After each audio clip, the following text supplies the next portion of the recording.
Hey everyone, welcome to the Women of Fantasy Football channel. I am Sam Holt and I am starting off my brand new show, Sideline Banter, for you. So grateful to Josh and Faith to have us on this channel. Excited also because I'm going to be joined by my co-host and good friend, Derek Tate. We're going to be talking all things quarterback tonight, so tune in and join us now.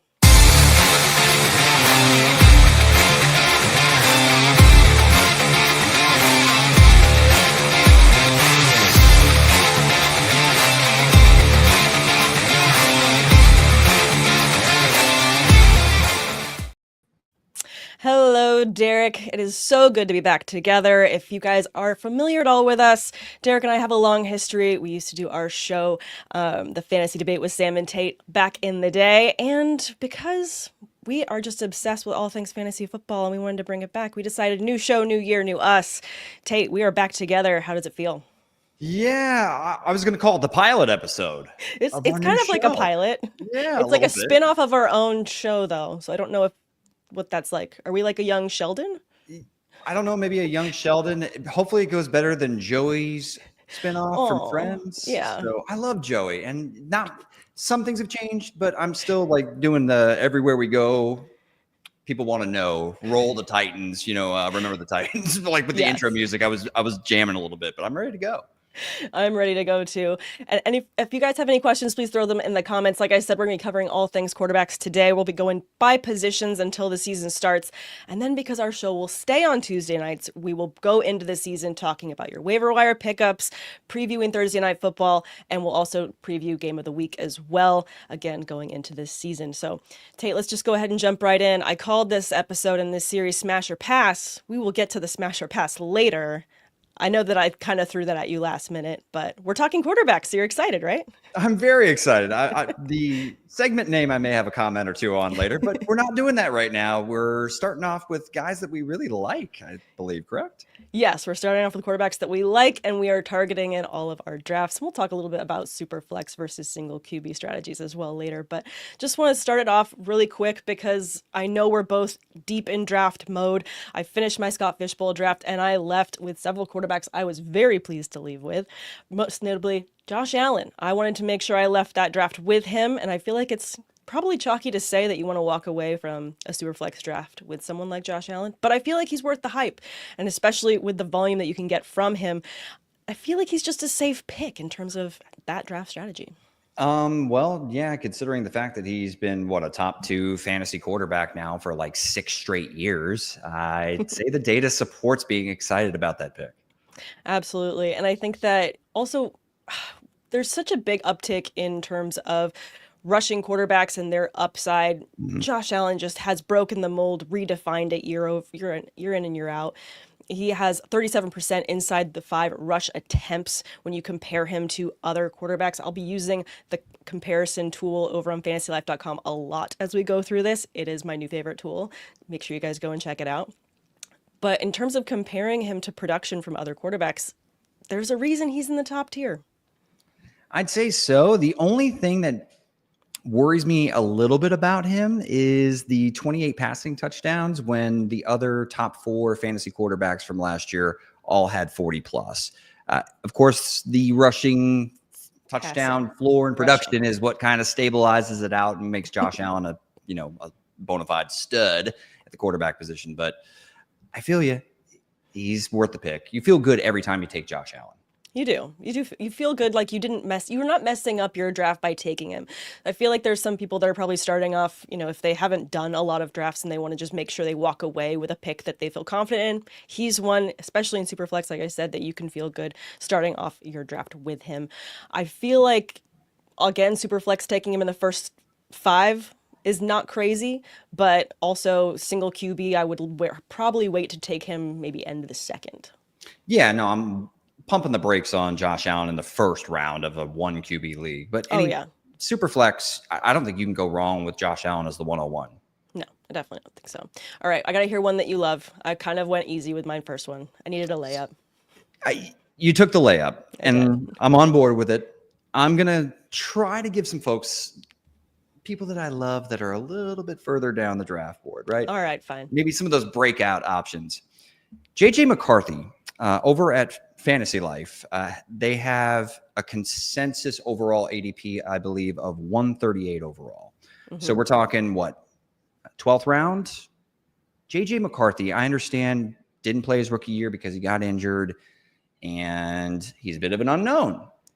The problem is when we've seen other unknowns in this Kevin O'Connell offense, they've been fantasy producers, I wouldn't say Kirk Cousins is an unknown, but certainly we didn't know what to expect from Sam Darnold last year. And even when Cousins got hurt, like they just plugged Joshua Dobbs in and he had a couple starting week-worthy fantasy performances.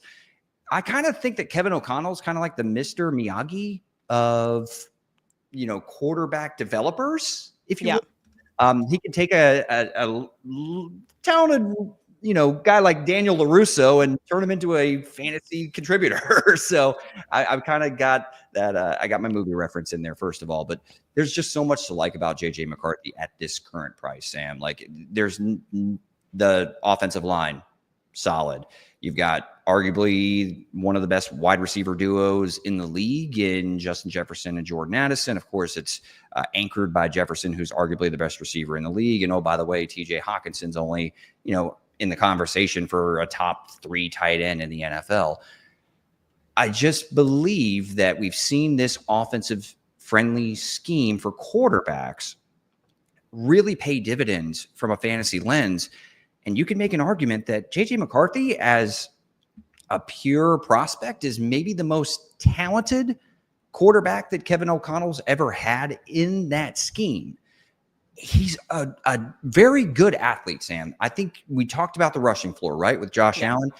JJ McCarthy can give you something as a runner. I mean, he's a dual threat option. Now, I don't think that he's in the same category as like some of the elite in that regard, but do I think he can be somewhere around Baker Mayfield?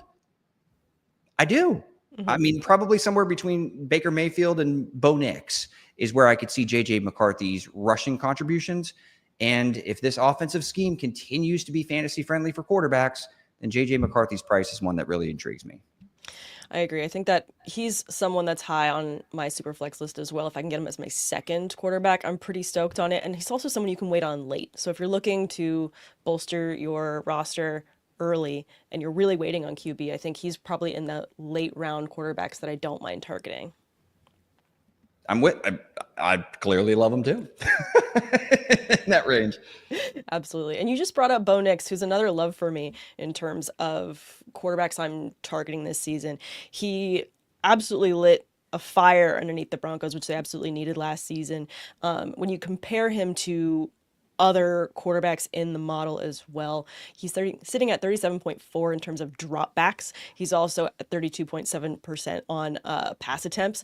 So I kind of love the amount of volume that he's getting, and I can just see him increasing that going into this season. His completion percentage is also decent too at 66%. He does have a 10% in terms of designed rushing attempts as well. I feel like that's going to go up this season too. And they have done well in terms of paying their receivers. So they've got a lot of weapons for him out there, a lot of speedsters, and I feel like he's going to be a huge red zone threat in terms of getting those targets out early and often. I am such a big fan of Bo Nix. You're kind of more around that top 10 quarterback range right now with Josh Allen and Bo Nix. Yeah. I think he is a guy that can't even get inside the top 5. And everybody looked at me sideways last year when I said, hey, Bo Nix could be the highest scoring rookie fantasy quarterback last year. Of course, it ended up being Jayden Daniels, but Bo Nix was quarterback 7 overall in fantasy. Like, this dude is a dual threat option. Like, I always kind of thought that was an overlooked aspect of his game from Oregon entering the NFL, and 430 yards rushing and 4 scores on the ground, Sam, is pretty darn good. And by the way, 29 touchdown passes with really just Cortland Sutton. I mean, could you even name their tight end from last year? No. And I'm not saying, I know you can, but I'm just saying it's like he was not a fantasy contributor. I mean, Adam Troutman, like, in Greg Dulcich, like, talking about make another 90s movie reference. Once upon a time, I was really high on Greg Dulcich, and I felt like Forrest Gump being pitched by the guy when he was running about the smiley face with the yellow shirt. And sometimes you step in something and whoa, you just ran through that. It happens. Yeah, it happens. I missed on Greg Dulcich. But point of the matter is the offensive line in front of Bo Nix too, Sam. This offensive line is really, really good. And I'd say that they're underrated and not, I think they're in the conversation for like a top 3 unit in the NFL. And you start to see that he's also kind of putting together, Sam, like Sean Payton's scheme. Yeah. Kind of getting those pieces that match a little bit what he had in New Orleans during the Drew Brees heydays, right? Yeah. You have, Sutton kind of as your Marcus Colston or Michael Thomas. Then you got a rookie in Pat Bryant that I absolutely love. We went on about it with, when we appeared on the show last week with Wendy, who is outstanding. Mm-hmm. And then you have Evan Ingram, who is kind of that, mismatch at tight end in the passing game. And you draft RJ Harvey, who I think can have a big role out of the backfield catching passes. Just super excited about this Broncos offense. And I think Bo Nix is going to benefit from a fantasy lens very much so in 2025. It's like Sean Payton wants his quarterbacks to succeed if he likes them.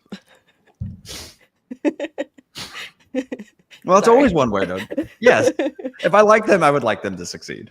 I mean, just a little asterisk there because, yeah, it's okay. We're going to look forward into the positive. I guess the only thing that I hope doesn't happen is, though I'm excited for Evan Ingram to be their tight end there, is I don't want him to Taysom Hill away any rushing touchdowns for me in terms of dominating from other players. Could you see that happening? I'm just hoping not. I don't see it, but let's not speak it into existence. I don't want to. Yeah, let's move on to the next one. Okay, so that was another positive quarterback on my end. Who's one for you? So I'm going to be going down the draft board, and I want to try to identify some of those potential breakout people, Sam. And it's another year two quarterback. This one, it's Drake Maye. Okay. And I'm really excited to hear this. I really believe that in most reports coming out of New England camp is that he looks far more comfortable commanding the offense, right? Telling people where he wants them, certain landmarks he wants them to hit when running certain routes. I think everything that he saw last year and the fact that, Sam, could it really have gotten any worse as far as like his surrounding cast? Nope. Couldn't have been worse. It was pretty bad. The offensive line was a mess. Demario Douglas was his number one receiver. I guess you can really say it was Hunter Henry truly in the passing game. I'm not saying that the receivers got a whole ton better, but I do think the offensive line did. And I do also believe that Travion Henderson is going to be a nice option out of the backfield as a check down guy. And he's also great in pass protection. Again, protect Drake Maye. But it's really his dual threat capability. And we're going to keep banging the table on this, I feel like, as far as quarterbacks we like that have upside, and that is Drake Maye. I mean, what was it, like 7.4 yards per carry last year, and he had over 50 rushing attempts? I mean, we're talking about, I think since the Super Bowl era, his yards per carry for a player that had a minimum of 50 rushing attempts at the quarterback position, the other guys in that realm of like 7.3 or 4 yards per carry were like Michael Vick multiple times and Randall Cunningham. Like, he was that effective as a runner. I see some similarities with Josh Allen in that I think he's still a work in progress as a passer, but he can make every throw that you can ask him to make. He is a load to bring down when he decides to tuck the ball and run. They don't, Diggs is there, kind of similar to when Josh Allen broke out. Diggs is advanced in age, and I don't expect him to be the all-pro that he was back in Buffalo, but it is at least a stabilizing go-to option in the passing game that he didn't have last year. And some of the other new guys they can also factor in as well, like whether it's Kyle Williams or maybe, hopefully Jalen Polk doesn't, have another rough year. But I do believe the offensive line, the addition of Diggs, and just a second year of Drake Maye and natural progression with also a far more stable coaching staff with Mike Vrabel in town. I just think there's a lot of things working for Drake Maye in year number 2. A lot of things working in his favor, very favorable ADP that you can get him at in terms of where he's going in drafts as well. I think when you compare him to other quarterbacks too, he does have have a decent completion percentage at 67%. His scrambles are high, but I think to your point, that offensive line was brutal. So there's a reason he had to dance around quite a bit, and he has a higher rate of sack because of that brutal offensive line. Do you feel like they bolstered that line enough that it should give fantasy managers hope this season that he's going to be able to be more effective and maybe get more designed runs? I do. I mean, you add Garrett Bradbury, who is a competent veteran. You draft Jared Wilson as kind of like a late day 2 pick, I believe, in round number 3. Or maybe it was even round 4, but either way, middle rounds. And I think he is somebody who can actually contribute as a rookie. I really liked his game coming out of college. And then, of course, you add Will Campbell, who is, I think, going to step in and be at least an average starting left tackle, which is an improvement over what they had last year. So there's a lot of things along that offensive line. Yeah, there's some moving parts, and they're going to have to, play around with it a bit and make sure they got the best 5. But I do see the additions having an impact on this offensive line and benefiting Drake Maye. Yeah.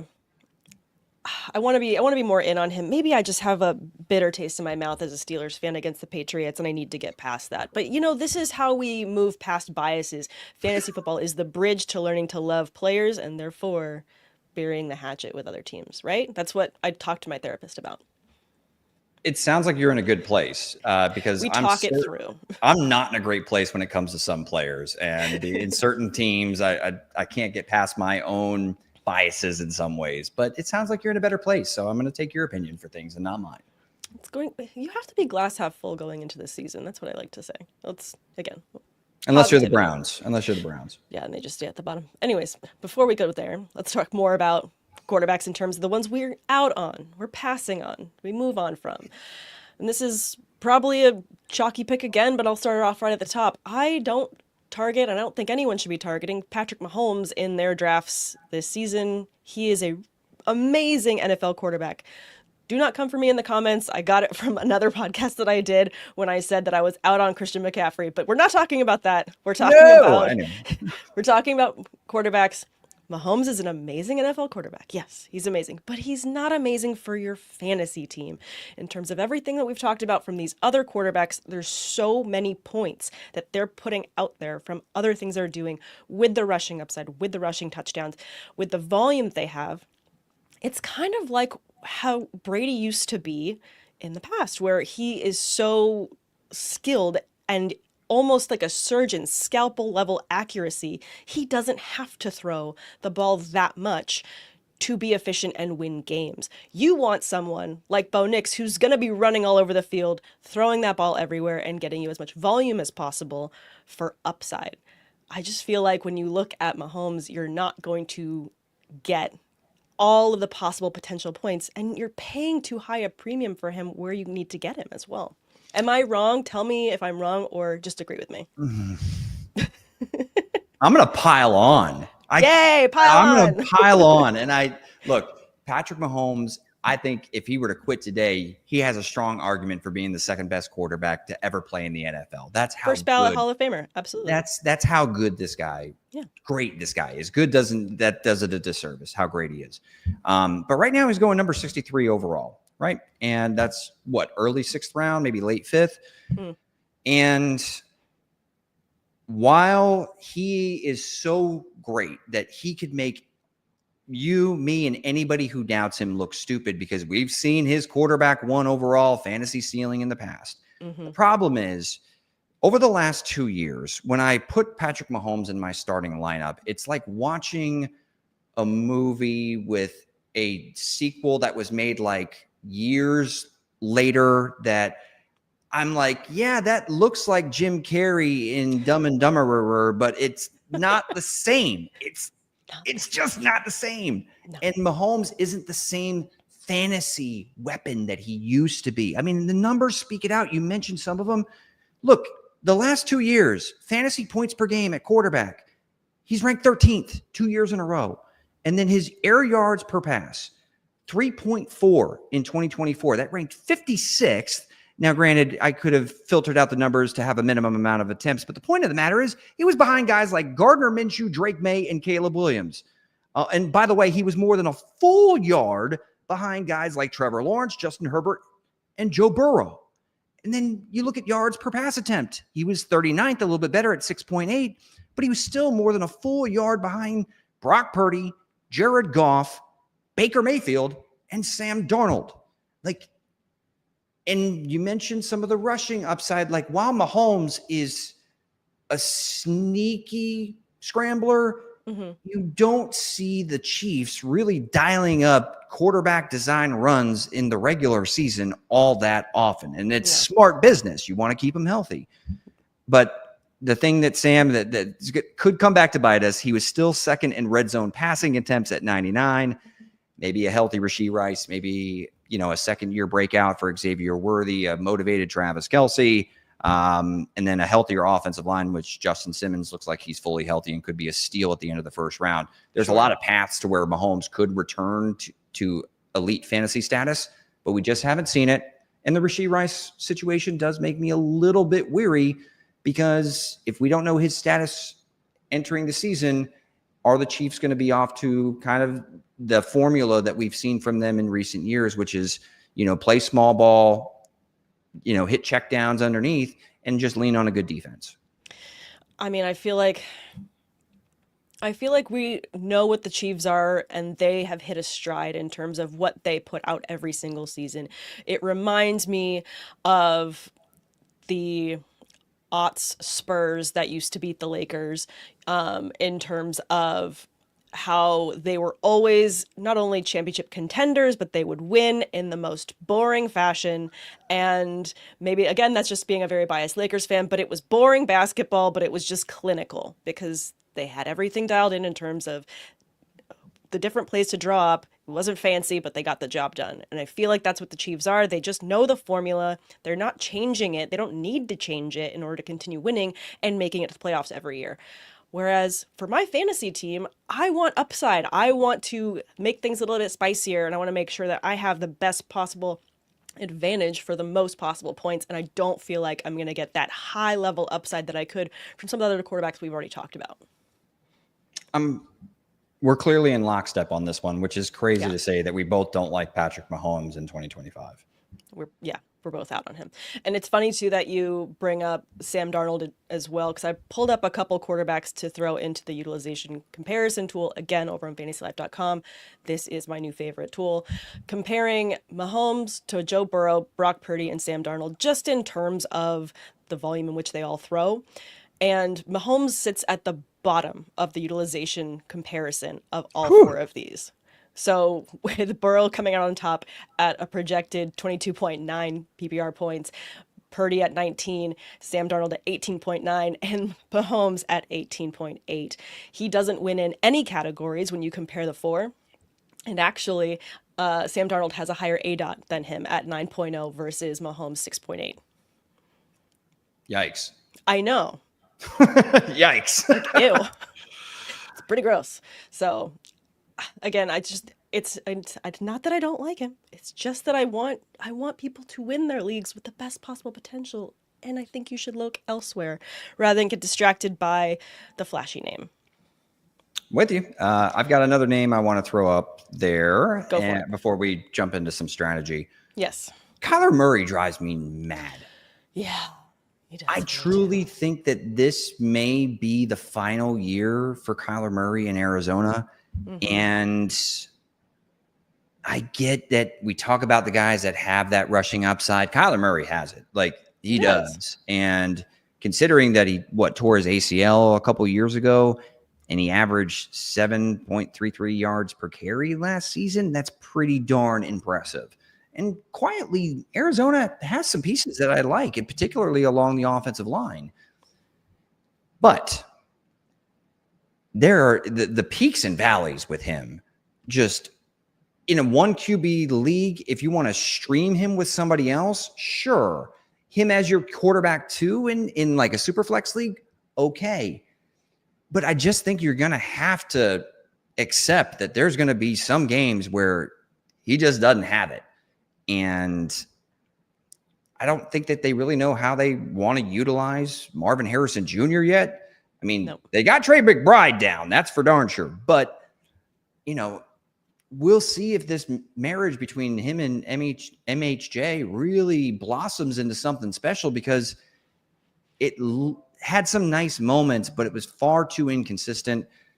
And speaking of inconsistent, I don't see the path to him being an elite, like top 3, upside at the position anymore. From what I've seen, he's kind of going to be a spike player that you want to play with certain matchups. Yeah, I have him on my out list as well. And then looking at him sitting in tier 3 in terms of rankings for quarterbacks, some other ones that I like more. You already mentioned Drake Maye. I've actually drafted a lot of Justin Herbert in a lot of Superflex leagues as well. I just feel like he's going to have a really decent amount of volume. Yeah, we can talk about him later too.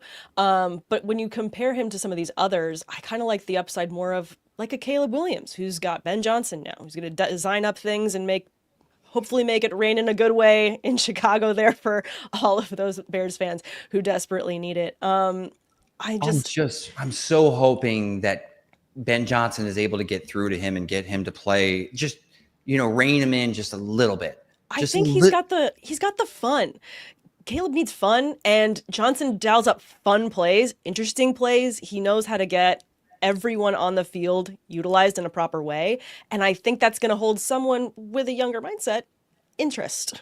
Sam, he threw Luther Burden out of practice, I think, earlier this week. Doesn't sound very fun to me. Like, if he's lining up wrong, and I imagine Ben Johnson seems like a perfectionist. He wants you to play on time, which could be great for Caleb. Yes.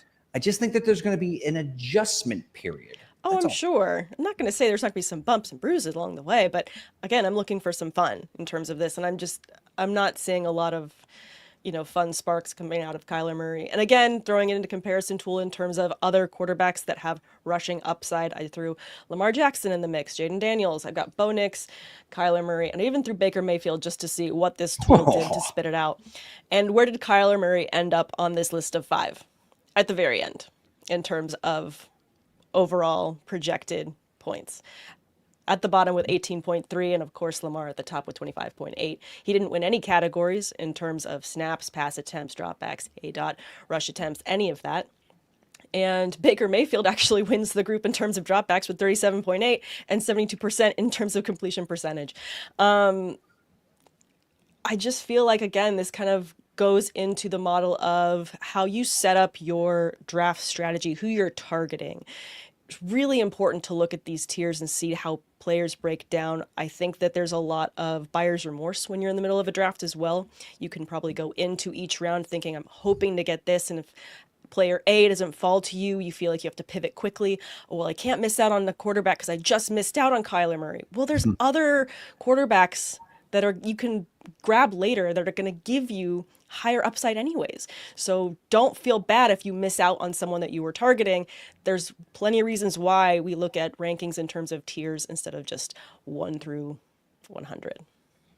Yeah, no, when we start talking about strategy and you look at, some of the fantasy points per game from just even last year, and you kind of look back at the ADP data on some of these players, right? So we knew Lamar and Josh Allen were going to be, 1A, 1B. The top 4, a top 4 fantasy quarterback off the board, right? But even Burrow, some were kind of a little shaky on Joe Burrow. I remember I'm old enough to remember when people were saying, hey, you should draft Anthony Richardson over Joe Burrow, because, Richardson, looked explosive as a rookie. And of course that didn't work out, but, Burrow, Baker Mayfield, and even Jayden Daniels, those guys were right on the heels of Lamar and Josh Allen. That's why I like to traditionally, in particular in one quarterback leagues, I like to wait. Unless Lamar or Josh fall into my lap in the 4th round or something like that, generally I am going to be disciplined, fight my impulse to take a quarterback early in a 1 QB format, because on a points per game basis, it's not really that much difference. So I just, that's traditionally how I approach those 1 QB leagues.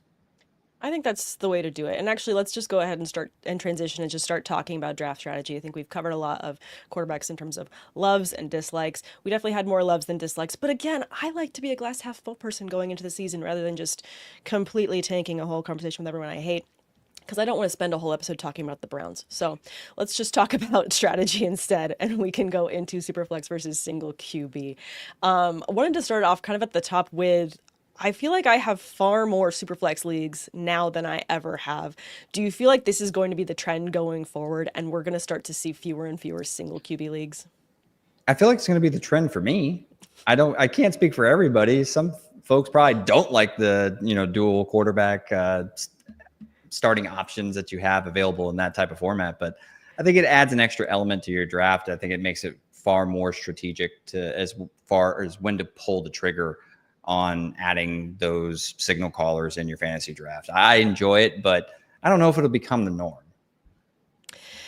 I kind of want it to be the norm, mostly because I love points and I like to see a roster score at the end of each week that's exceedingly high. So personally, I love it. I understand the benefit in keeping a lot of leagues into single QB, though, especially ones that go into tight end premium and bring in points or special settings for other offensive players to kind of balance it all out. But I just have too much fun with seeing volume. And plus, I just love what it does to ADP when you've got super flex leagues and a lot of competitive players in your league, because it shifts everything. And when you've got super flex, so many quarterbacks go in the first round, you can end up getting really good receivers and running backs in your second and third round.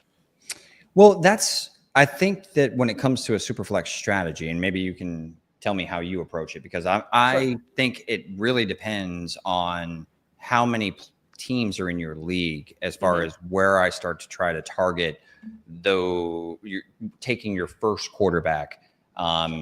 Like in a 10-teamer, I'm okay waiting until, like, I just want to make sure I get like one in the first 3 rounds. Yeah. Like I'm not going to like make myself, take one in round 1 or anything like that.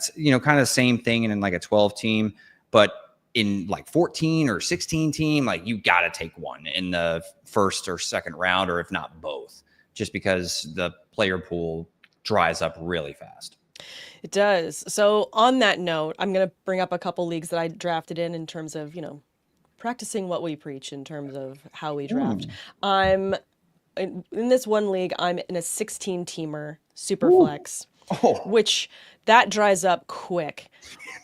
So I picked at 7, and all quarterbacks went in the first. Of course.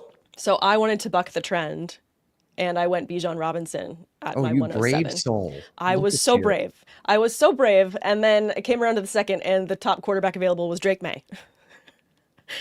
Well, I like it if you took him. Like it. I did. I took Drake Maye. And then my second quarterback in that league in the third round was Cam Ward, because I got scared.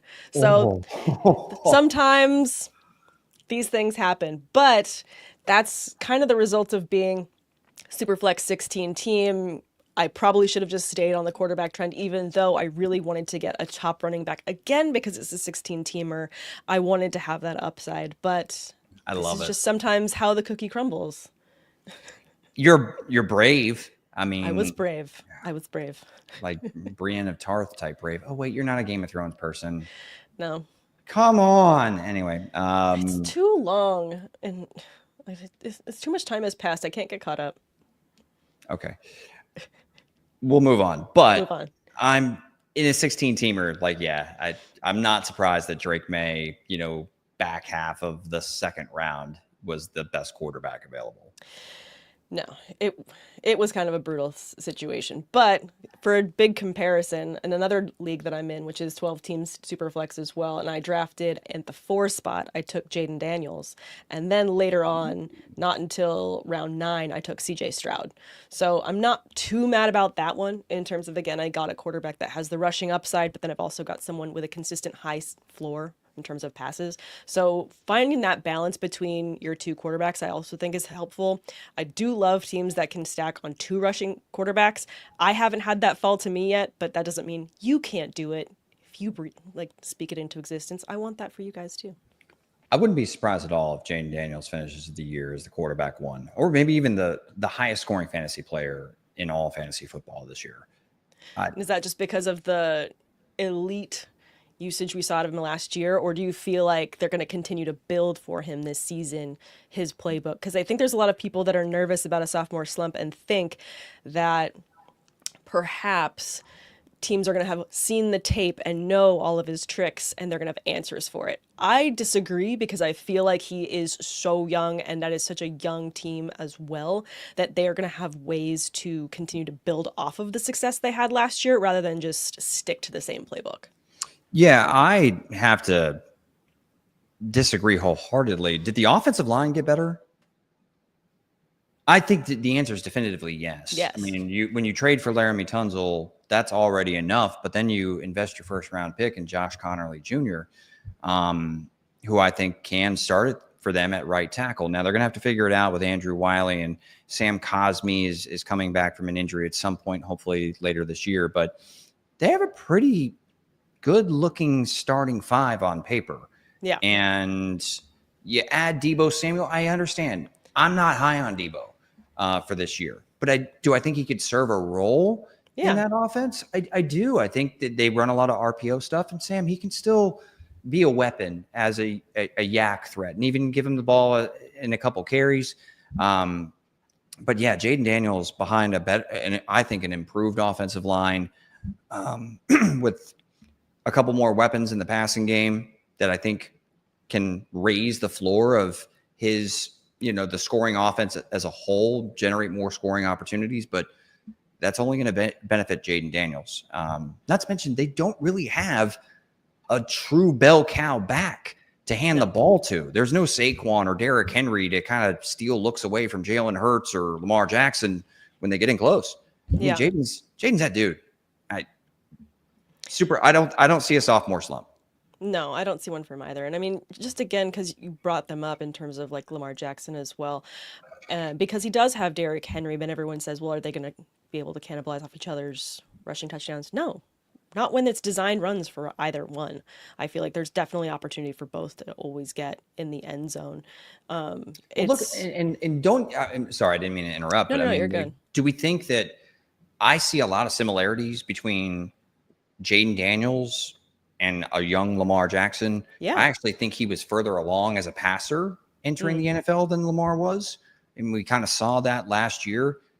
I mean, who's to say that? I mean, no one has an answer for Lamar Jackson. And he's been in the league for a while now. And that's a Jayden really Daniels came in, was probably better than Lamar was at the start of his career. And then we don't think that Jayden Daniels is going to get better. Like, no one has an answer for these two players. So I just, him and like Jayden, Lamar, and Josh are, I think, kind of in a tier all their own. Maybe you can include Hurts just because the tush push.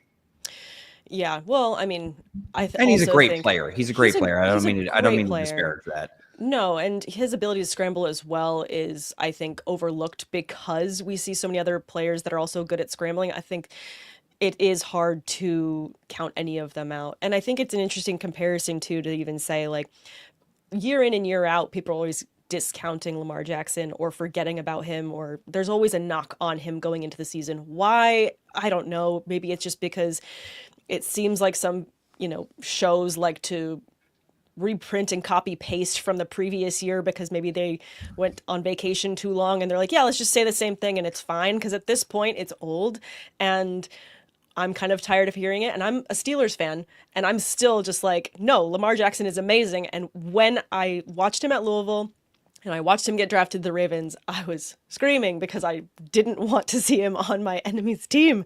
But he's so good. I love seeing him do well. And I love every year that he kind of,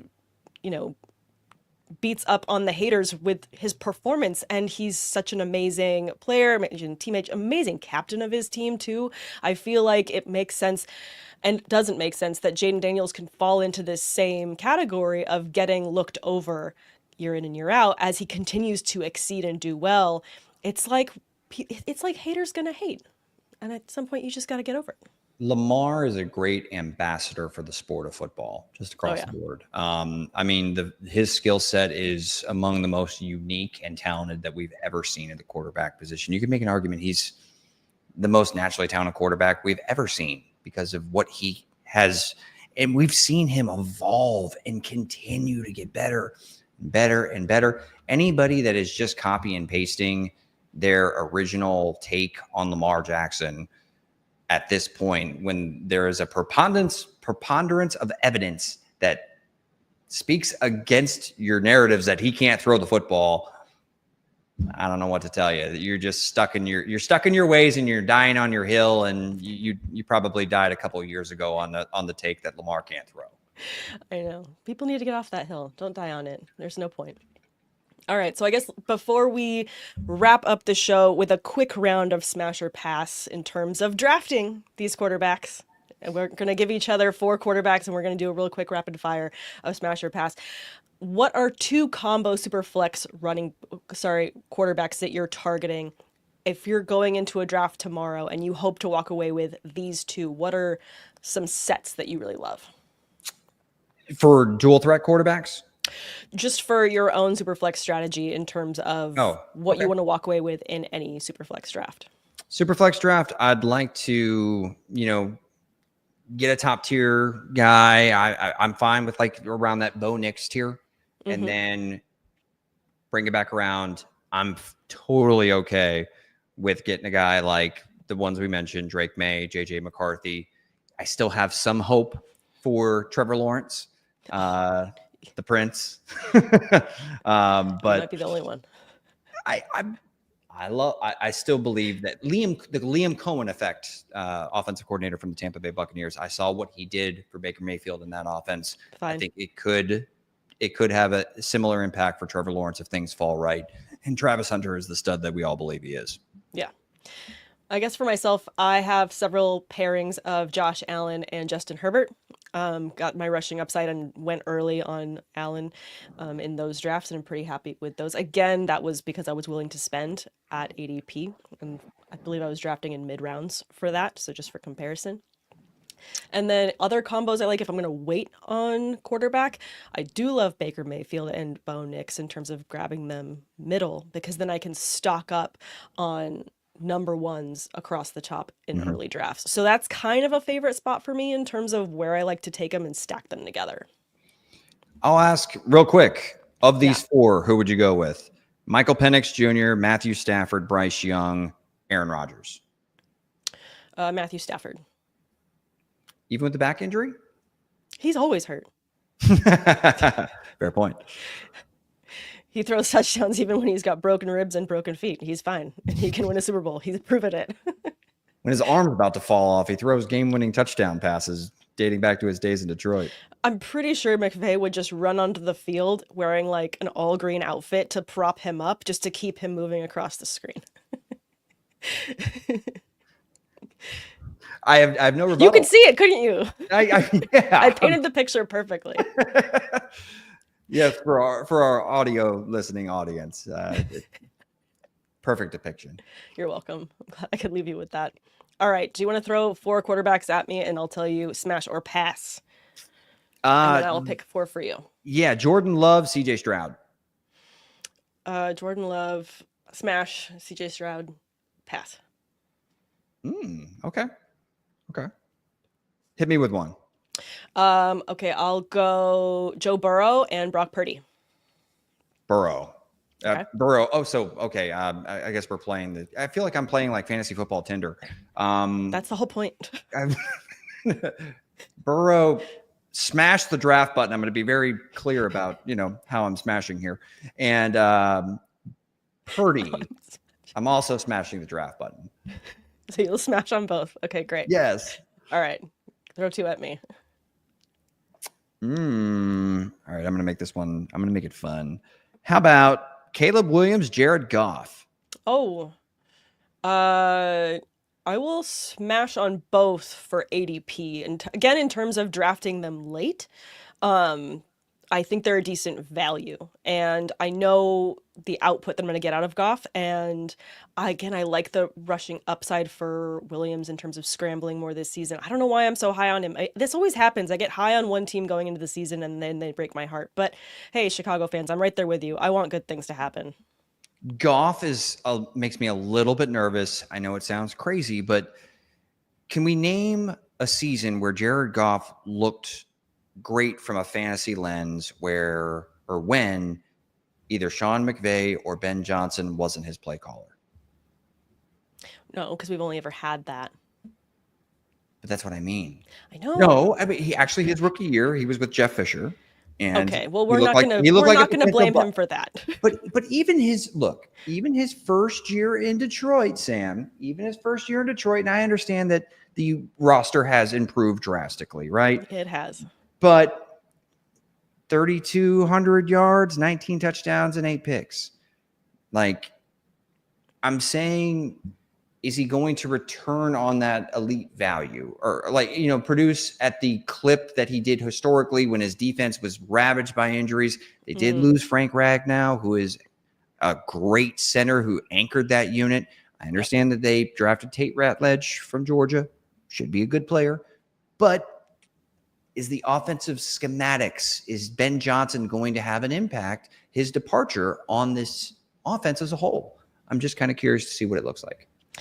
I mean, I'm curious to see what it looks like too. But I think that we've seen Goff have success in Detroit because of the confidence that they've instilled in him. And he is definitely someone that plays well with consistency and that trust. And even in games when, I mean, you list off his picks, half of those came in one game, but they didn't take the ball out of his hands and he was allowed to kind of get right after that. Right. So I do feel like and he also proved he's not just an indoor cat. He could play outside last season as well. So, I mean, I think that there is improvement there as well for Goff. So I'm trying to be positive. He does still have a crazy amount of good weapons at his disposal as well. It does. And that didn't change. And they're all continuing to build off of what they've already had. So I just think the weapons didn't take a dive. They're not going to change everything up too much. I think I'm just going to bank on a repeat of last season, but hopefully everyone stays healthy and they can kind of build off of that momentum. You're 100% right about the weapons still being top tier. Yeah. I'm with you there. So if Jared Goff is that dude that he's looked like the last 3 seasons, then I'll be wrong on fading him a little bit. You'll be wrong with that. All right. I feel like that was a good first episode for us for Sideline Banter. Did it feel good for you, Tate? I feel like it was a good first episode. Yeah. I mean, I'm glad that I got to participate in this. It was first Tateism. I had to bring it back. Yes, you did. Carry over from the previous series. So, yeah. As you guys get to know Tate, you'll know lots of dad jokes and a lot of isms and sayings. You'll roll your eyes quite a bit. I do. And then you just smile and keep going. But I have to say a big thank you to Women of Fantasy Football for giving us a platform over here on this channel. So really excited to take this show into the season with you all. Next week, we'll be doing another episode of Smash or Pass. Next week, let's go ahead and cover wide receivers because all of the PPR leagues that we're drafting in, we'll go ahead and run into that and we will cover receivers we love and hate and who we will smash and pass on in our drafts. Smash and pass. Looking forward to it. All right. Tate, where can everyone find you? You can find me over on X, formerly known as Twitter, at Derek Tate NFL. And that's DEREK. And then Tate like a tater tot, TATE NFL. Awesome. And you guys can follow me on Twitter at Samantha R. Holt and on Instagram at Sam_awesome. I mentioned Fantasy Life a lot in the show today. That's because I get to do amazing work over there and make graphics. We also updated the website with plenty of amazing tools. If you guys haven't already signed up for the newsletter there, please check it out. It is absolutely free. And if you want to dive into more tools, because there's so many things over there and you want to get a subscription, go ahead and use code HOLT. That's my last name, HOLT, and you'll get 20% off your subscription right now. Go ahead and check it out. And I'm super excited to run into the rest of this season with you guys and with you, Tate. Have a wonderful night, everyone.